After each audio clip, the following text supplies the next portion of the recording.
Hello viewers, అందరికీ నమస్కారం.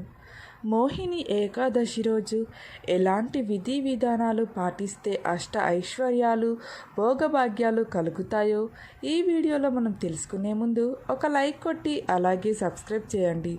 ఎందుకంటే మీ సపోర్ట్ వలన మేము మరిన్ని మంచి వీడియోలు మీ ముందు ఉంచగలం. వైశాఖ మాసంలో శుక్లపక్షంలో వచ్చే ఏకాదశి తిథిని మోహిని ఏకాదశి అనే పేరుతో పిలుస్తారు. దీనికి మోహిని ఏకాదశి అనే పేరు ఎందుకు వచ్చిందంటే, దేవతలు దానవులు పాలసముద్రాన్ని చిలికినప్పుడు అమృతం పుట్టినరోజు, అమృతం ఆవిర్భవించిన రోజు వైశాఖ శుక్ల ఏకాదశి. అప్పుడే విష్ణుమూర్తి మోహిని అవతారాన్ని దాల్చాడు. అందుకే దీనిని మోహిని ఏకాదశి అని పేరుతో పిలుస్తారు. కాబట్టి మోహిని ఏకాదశి అంటే అమృతం పుట్టినరోజు, అమృతం ఆవిర్భవించిన రోజు. ఈ అమృతం పుట్టినరోజు ఏం చేయాలంటే విష్ణు సహస్రనామం చదువుకోవాలి లేదా విష్ణు సహస్రనామం వినాలి.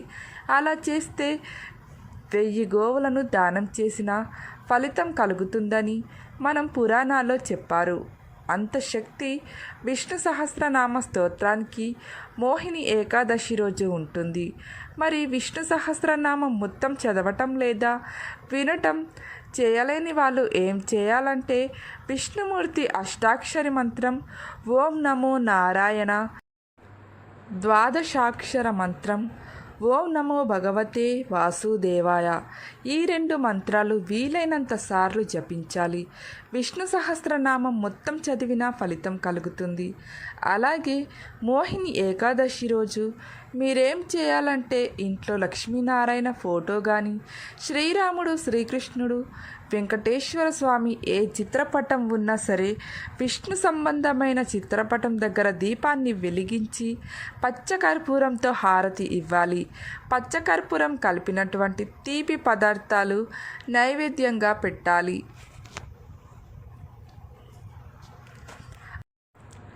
అలాగే శాల పుష్పాలతో పూజించాలి. అంటే మీ ఇంటి ఆవరణలో పెరిగిన మొక్కల పుష్పాలు, ఆ పుష్పాలతో మోహిని ఏకాదశి రోజు చేస్తే అద్భుత ఫలితాలు కలుగుతుంది.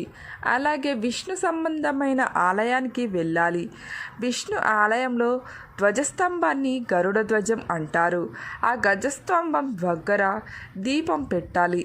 గజస్తంభం దగ్గర విష్ణు ఆలయంలో ప్రమిదలో నువ్వుల నూనె పోసి 8 వత్తులు వేసి దీపం పెట్టండి.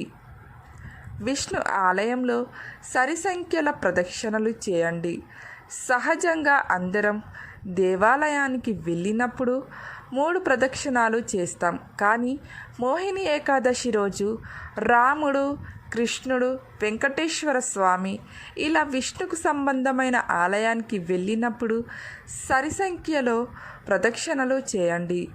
2, 4, 6, 8 ఇట్లా సరి సంఖ్యలో దీనిని యుగ్మ ప్రదక్షిణం అంటారు.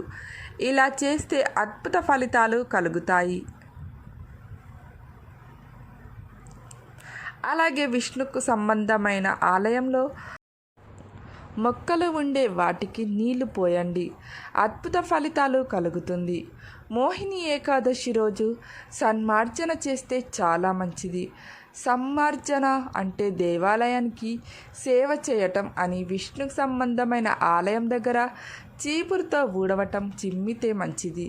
అక్కడ ముగ్గు వేస్తే చాలా మంచిది. ఆలయంలో మొక్కలకు నీళ్లు పోస్తే మంచిది. ఆలయంలో ప్రసాద వితరణ చేస్తే మంచిది. ఆలయంలో ఏ సేవ చేసినా కూడా మోహిని ఏకాదశి రోజు అద్భుత ఫలితాలు కలుగుతాయి.